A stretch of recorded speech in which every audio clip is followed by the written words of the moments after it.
বৰষুণে আহি যোৱাকালি ধুবুৰী জিলাৰ বিশেষকৈ ধুবুৰী পাৰ্লামেণ্টাৰী কনষ্টিটুৱেঞ্চিৰ বিভিন্ন বানপীড়িত ৰাইজৰ খবৰ ল'বলৈ আহিছিলোঁ। যোৱাকালি আপোনালোকে নিশ্চয়কৈ ছ'চিয়েল মিডিয়াত দেখিছে যে উৰেটো দিন আমি বিলাসীপাৰা চাব ডিভিজনৰ বিভিন্ন ঠাইত প্লাবিত হৈছে। সেই অঞ্চল আমি কালি পৰিভ্ৰমণ কৰি ৰাইজৰ দুখ দুৰ্দশাৰ খবৰ লৈছোঁ। আমি বিভিন্ন অফিচাৰসকলৰ লগত কথা পাতিছোঁ। তাৰপিছতে ধুবুৰী বিধানসভা সমষ্টিৰ অন্তৰ্গত বিভিন্ন ঠাই আমি পৰিভ্ৰমণ কৰিছোঁ।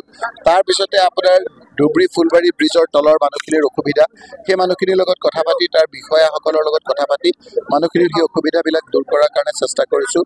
ৰাতি আপোনাৰ কুজাজবংশী লোকসকল থকা আমাৰ গোলোকগঞ্জ সমষ্টিৰ বিভিন্ন অঞ্চল আমাৰ গৰাখহনীয়া হৈছে।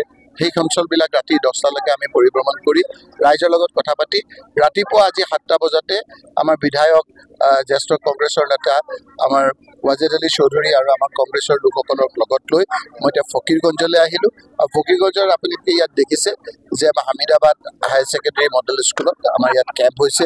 ইয়াত আমাৰ ভাচানী কলেজতো আপোনাৰ কেম্প হৈছে আৰু ইয়াত গৰাখহনীয়া হৈছে। সেই সূৰ্যবিলাক পৰিভ্ৰমণ কৰিলোঁ আৰু ইয়াত থকা যিসকল লোক আছে, ইয়াততো আমাৰ এতিয়া কেম্পত লোক আছে মাত্ৰ কিছু পৰিয়াল।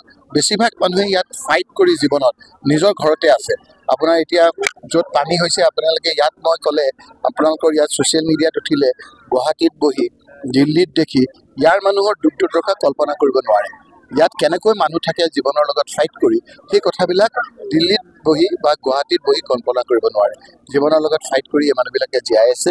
মই চৰকাৰক অনুৰোধ কৰিম, মই আজি সমালোচনা নকৰোঁ যে এই লোকসকলে যাতে এই বানপানীৰ সময়ত গৰাখহনীয়া বানপানী হৈছে।